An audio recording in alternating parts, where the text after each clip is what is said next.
So I was talking to somebody about music recently, and they mentioned that they only liked one genre of music. And I was like, you don't listen to anything else? Yeah, don't listen to anything else. What could it be? EDM. That's cool. Tell me some artists I should listen to. Anyway, among the artists like Sudden Death and another one I can't remember the name of, there was an artist called Liquid Stranger. As you hear, very dubsteppy indeed, but there's also some chill hop elements to this artist. And I was listening to this particular song, Sunken Technology, and I was like, holy crap, imagine playing that on guitar. The way the lines are broken up, I don't know if it's going through some sort of filter arpeggiator thing, or if somebody actually chose these rhythms and these notes.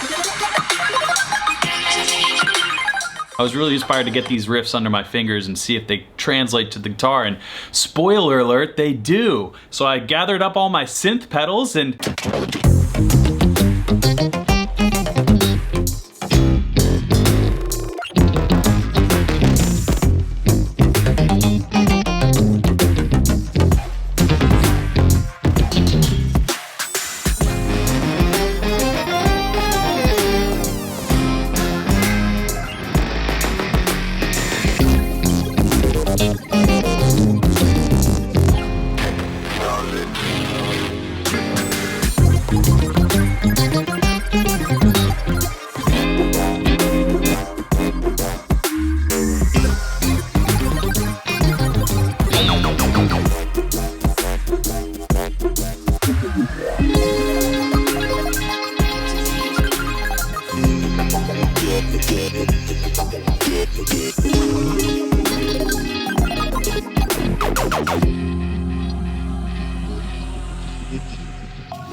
So let's look at some of these lines because they're actually really good for you. Like, they're not normal guitar lines, so they're going against muscle memory a lot of the time. It took me a little while to get these kind of tongue twisters for the fingers down. This is an F minor, but there's an open G that keeps happening. If this was in a different key, I think it might have been a lot harder to learn. There are a couple very articulate picking things that I used the super octave. First, here's my clean tone. And here's the OC3 that I have on the whole time.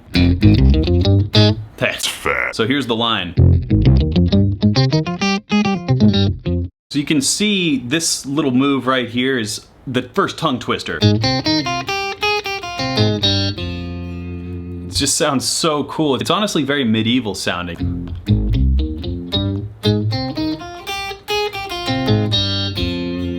Even slowly it sounds cool, but when you speed it up, it really has a mind of its own, but you really gotta be tight in that groove. This melodic rhythm is very specific, and if you're even off by a 16th note or a 32nd note, it's just not pocket, you know? So really getting these grooves tight has been very helpful for me. And then, like I said, it's such a weird, but also this right here. When you play that quickly, that kind of thing, it might be easier for you to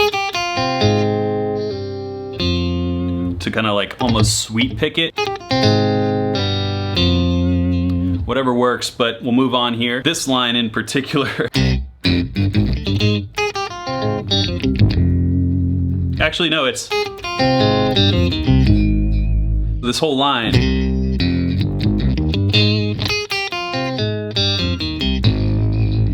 That is just really cool. Again, all these lines slowed down. As long as you keep them in time, they just sound good.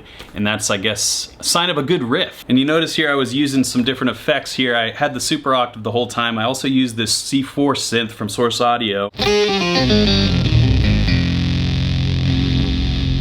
Oh man, that's nasty stuff right there. And then I also used the Synth 9 from Electro Harmonics for some of the parts, just to kind of try and get my dubstep on, make some noises with my guitar.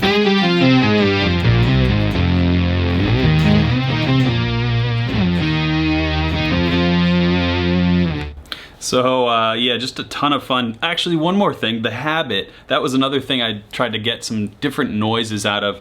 This pedal always just does different things every single time, so obviously I had to work to get that sound, but it was worth it because listen to this groove right here.